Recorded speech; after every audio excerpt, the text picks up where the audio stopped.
हम जंगल को देखते हैं जहाँ पे हर तरह के जानवर होते हैं। इसी में एक चीता का परिवार भी होता है जिसके छोटे छोटे बच्चे होते हैं। अब जंगल में हर तरफ शांति है, लेकिन इसी बीच सारे जानवर चिल्लाने लगते हैं और तभी एंट्री होती है जंगल के राजा शेर की। उसे देखकर चीता भागने लगता है, लेकिन शेर को ऐसे ही जंगल का राजा नहीं कहा जाता।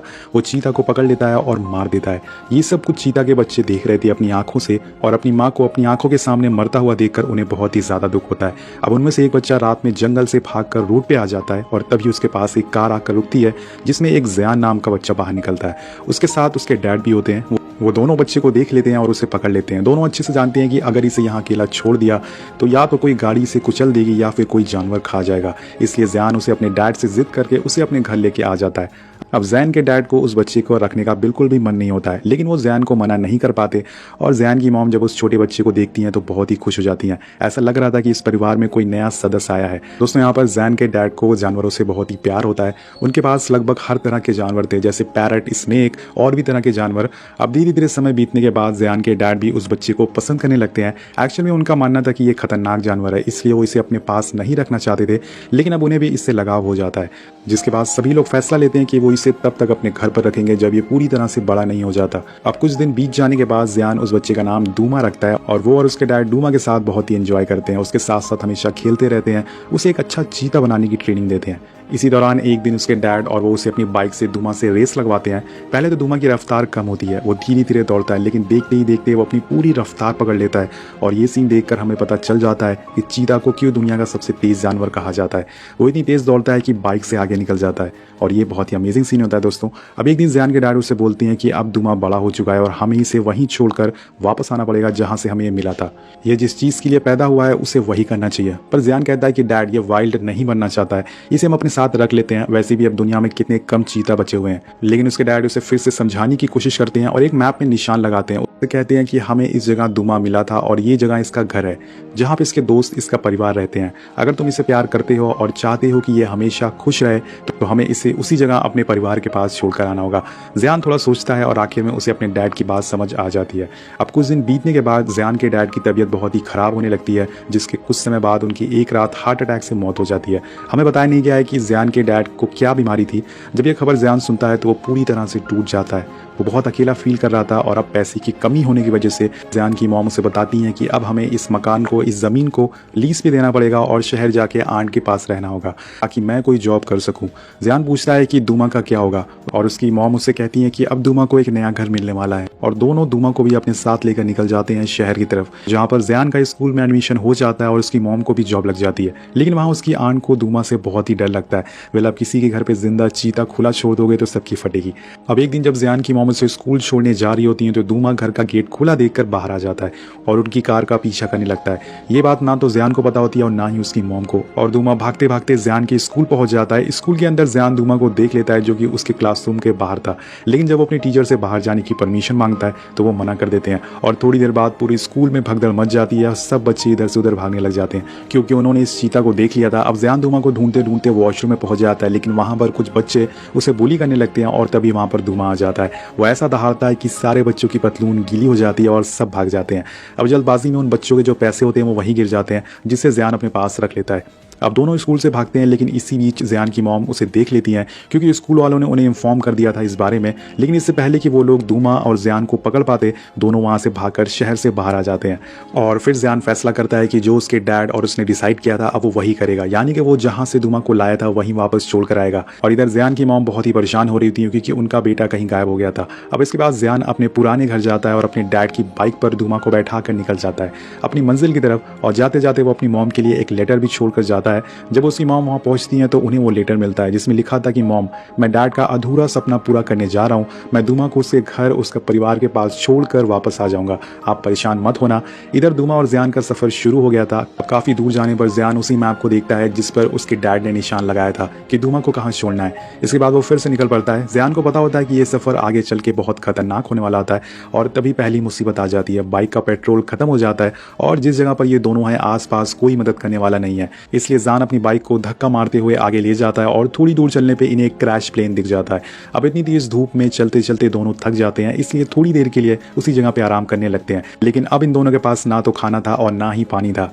लेकिन फिर भी जियान हिम्मत नहीं आता, वो फैसला करता है कि वो आराम करने के बाद फिर से आगे बढ़ेगा, लेकिन इतनी थकावट के कारण वो वहीं सो जाता है। इसी बीच वहाँ एक रिप नाम का आदमी आता है जो कि एक बंजारा था, जो बिना किसी काम के यहाँ से वहाँ भटकता था। अब घूमते घूमते वो जियान की बाइक उसे दिख जाती है और रिप उसे चुराने की सोचता है, लेकिन वो स्टार्ट नहीं हो रही थी क्योंकि उसमें पेट्रोल नहीं था। और तब तक दोस्तों जियान भी वहाँ पर आ जाता है। वो रिप से पूछता है कि तुम क्या कर रहे हो, तो वो बोलता है कि मैं साउथ जा रहा हूँ, तुम्हें कोई प्रॉब्लम है? तो जियान उससे कहता है कि हम वेस्ट जा रहे हैं। वो बोलता है कि हम कौन? तभी वहाँ धुआं आ जाता है, जिसे देखकर रिप घबरा जाता है और जियान उसे पूछता है कि क्या तुम्हारे पास पानी है, इसके बदले मैं तुम्हें लिफ्ट दे सकता हूँ। वो उसे पानी दे देता है, लेकिन जब रिप उस बाइक को स्टार्ट करता है तो वो स्टार्ट नहीं होती। तो वो उसे पूछता है कि ये स्टार्ट क्यों नहीं हो रही है, तो जियान उसे बताता है कि इसमें पेट्रोल नहीं है। लेकिन फिर वो बोलता है कि मेरे पास एक आइडिया है। वो लोग उस क्रैश प्लेन से एक पैराशूट लेते हैं और उसे अपनी बाइक के ऊपर लगा देते हैं, और इस पैराशूट की वजह से हवा का बहाव तेज हो जाता है और बाइक तेजी से आगे भागने लगती है। दरअसल दोस्तों ये सब जियान के डैड ने उसे सिखाया था, जिसकी वजह से आज वो इतने बड़े सफर पर निकला है। और वहीं दूसरी तरफ उसकी मॉम बहुत परेशान हो रही थी क्योंकि उन्हें कुछ नहीं पता था कि जियान असल में कहाँ गया है। वो उसे ढूंढने के लिए उसके मिसिंग पोस्टर्स भी छपवाती हैं, लेकिन अब तक उन्हें कुछ भी पता नहीं चला था।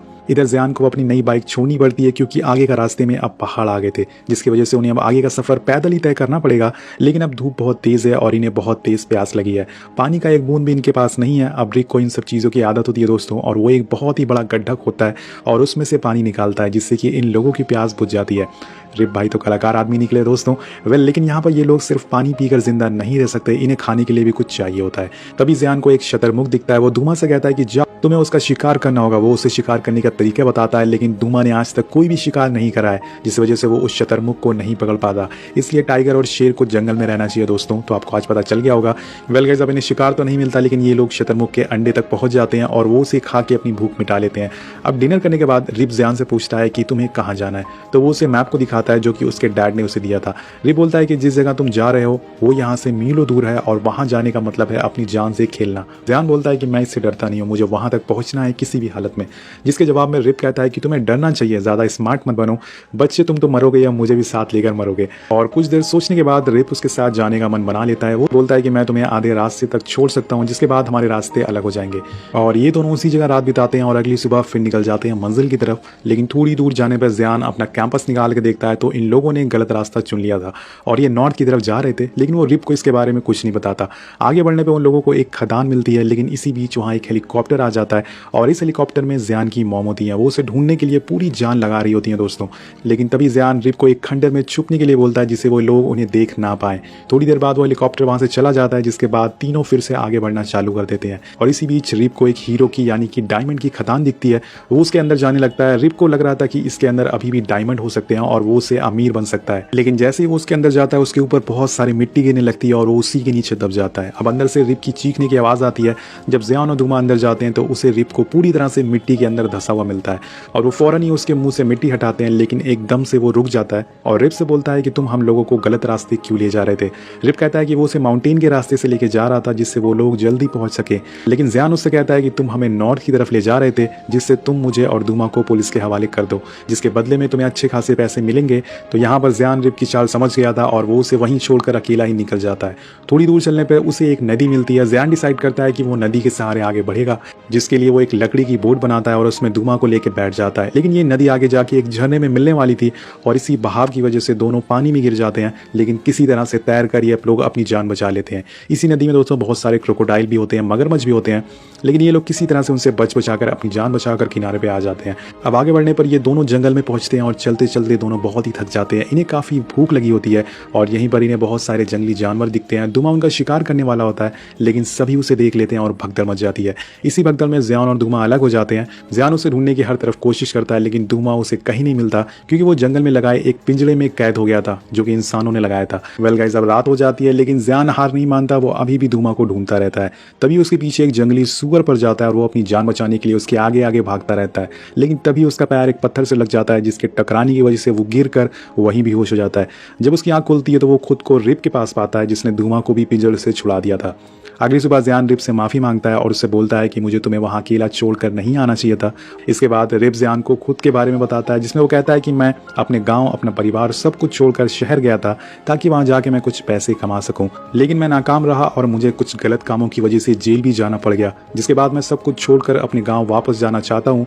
अब इस जंगल में ये तीनों बहुत ही भूखे होते हैं दोस्तों। वो लोग दुमा को एक हिरन का शिकार करने को कहते हैं, लेकिन वो इस बारी भी नाकाम हो जाता है। क्या टाइगर बनेगा रे तू, तुझसे एक शिकार भी नहीं होता। अब दोस्तों, इस नाकामी के बाद इन लोगों को नदी के दूसरी साइड पे एक कैंप दिखता है जहाँ पे कुछ लोग पार्टी कर रहे थे। इनके पास बहुत सारा खाने का सामान होता है। अगली सुबह जियान उनके कैंप में एक जख्मी बच्चे की हालत में पहुंचता है। उसे तकलीफ में देखकर सारे लोग उसके पास आते हैं और तभी जियान अपनी शर्ट खोल देता है, जिसमें से एक सांप बाहर निकलता है। इसे देखकर सभी लोग भागने लग जाते हैं और इसी का फायदा उठा के दोनों उन लोगों का सारा खाना चुरा लेते हैं और इन्हें वहाँ एक बोर्ड भी मिलती है, जिसके बाद ये लोग उसे लेके एक बार फिर से नदी के सहारे आगे बढ़ना शुरू कर देते हैं। जियान के पास जो पैसे होते हैं जो उसने स्कूल से बच्चों से मिले थे, वो उन्हें रिप को दे देता है और कहता है कि ये रख लो, ये तुम्हारे काम आएंगे, लेकिन वो उन्हें लेने से मना कर देता है। बट जियान के काफ़ी बोलने के बाद वो उन्हें ले लेता है। इसके बदले में वो उसे खदान में मिले हीरो में से एक हीरा देता है और कहता है कि इसे तुम हमेशा अपने पास रखना, जिसे तुम हमेशा मुझे याद रख सको। अब दोस्तों, नाव का सफ़र पूरा हो जाता है, जिसके बाद दोनों पैदल चलना शुरू कर देते हैं। अब रिप को इस जगह के हर एक कोना काफ़ी अच्छी तरह से मालूम होता है, क्योंकि उसका गाँव यहाँ से थोड़ी दूर पर था। अब यहाँ पर रात हो जाती है और रिप जियान और दुमा को लेकर एक गुफा में जाता है, जो उसे बताता है कि वो पहले यहाँ अपने दादाजी के साथ आया करता था, लेकिन उनके जाने के बाद यहाँ कोई नहीं आता। यहाँ जियान अपने डैड को बहुत ही मिस करने लगता है और वो रिप से बोलता है कि मेरे डैड एक दिन अचानक से गायब हो गए, ऐसा क्यों हुआ, वो मुझे छोड़कर क्यों चले गए। तो रिप कहता है कि हम सब एक नदी में बह रहे हैं और हमें एक ना एक दिन जाना है, और उससे बोलता है कि तुम दुमा को छोड़ के वापस अपनी मॉम के पास चले जाना, क्योंकि तुम्हारे सिवा उनके पास कोई नहीं है। अब मैं भी अपने गाँव, अपने परिवार के पास चला जाऊँगा। अगली सुबह दोनों फिर से आगे बढ़ते हैं, लेकिन इसी बीच वहाँ मधुमक्खियों का झुंड आ जाता है, जो कि बहुत ही खतरनाक होता है। रिप जियान को एक चादर से ढक देता है, लेकिन वो खुद को बचा नहीं पाता। वो मधुमक्खियाँ उसके पूरे शरीर पे काट लेती हैं और धीरे धीरे दिन ढलने लगता है। अब यहाँ पर दोस्तों, रिप की तबीयत बहुत ही बेकार होने लगती है, बिगड़ने लगती है। उसका पूरा शरीर सूज जाता है और अब वो पहचान में भी नहीं आ रहा था। थोड़ी देर में रात हो जाती है, जिसके साथ साथ काफ़ी तेज़ बारिश भी होने लगती है, जिस वजह से इन लोगों को आग जलाने में भी बहुत ही दिक्कत आ रही थी। तभी जियान ने जो पैसे रिप को दिए थे वो उन्हें आग जलाने के लिए इस्तेमाल कर लेता है, जिससे आग जल जाती है। वो कहते हैं ना कि जान है तो जहान है। अब वो उन पैसों का करती भी क्या अगर वो मर जाते। आगे बढ़ते हैं दोस्तों। अब जियान यहाँ देखता है कि रिप की हालत बहुत ही खराब होती जा रही है और अगर उसने कुछ नहीं करा तो वो मारा जाएगा। इसलिए वो फैसला करता है कि वो उसकी जान बचाने के लिए उसके गाँव जाएगा और वहाँ से उसके परिवार से मदद मांगेगा। वो दुमा को बोलता है कि तुम यहीं पर रुकना, इसके साथ मैं आता हूँ, और थोड़ी दूर में वो गांव वालों से मिलता है, रिप के बारे में बताता है। लेकिन जब वो लोग रिप को देखते हैं तो उसे पहचान नहीं पाते, क्योंकि उसका पूरा चेहरा सूजा हुआ था, उसकी आंखें तक खुल नहीं पा रही थी। वो लोग फिर भी उसकी मदद करते हैं और वो उसके चेहरे पे एक जड़ी बूटी का मास्क लगाते हैं, जिसके थोड़ी देर बाद वो अपने पुराने चेहरे में वापस आ जाता है। फिर सभी लोग उसे पहचान लेते हैं। अब रिप के दोनों बच्चे और रिप की माँ, रिप की वाइफ जो होती है, उससे मिलकर बहुत ही खुश होती है और सभी लोग जियान का शुक्रिया करते हैं कि उसने रिप की जान बचा ली। अगली सुबह जब जियान घर से बाहर आता है तो वो दुमा को ढूंढता है, लेकिन वो उसे कहीं नहीं मिलता। वो उसे ढूंढते ढूंढते काफ़ी आगे आ जाता है और तभी वो देखता है कि दुमा एक चीता के साथ खेल रहा है और उन दोनों ने साथ मिलकर एक हिरन का शिकार भी किया। यहाँ जियान को समझ आ जाता है कि ये उसका घर है। फाइनली दुमा को अपना परिवार, अपना भाई मिल गया था। वो उसे वहीं छोड़कर जाने लगता है और जाते समय उसके पास दुमा वापस आता है और उससे गले लगा लेता है। ये इन दोनों की आखिरी मुलाकात होती है और उसके बाद वो रिप से मिलता है और उसे जो उसने वादा किया था वो दुमा को छोड़कर अपनी मॉम के पास चला जाएगा, उसे निभाने का अब समय आ चुका था। इसके बाद जियान सीधे अपनी बाइक लेकर वापस अपने घर आता है, जहाँ उसकी मॉम ट्रैक्टर चला रही होती है। जियान उन्हें हाथ दिखाता है। पहले उसकी मॉम सोचती है कि वो कोई अनजान लड़का है, लेकिन फिर वो समझ जाती हैं कि वो जियान है। वो दौड़कर जियान के पास आती हैं और उसे गले से लगा लेती हैं। आखिर में जियान को समझ आ जाता है कि इस दुनिया में हर किसी को अपना घर होना ज़रूरी है और इसी के साथ ये कहानी हैप्पी एंडिंग के साथ खत्म हो जाती है।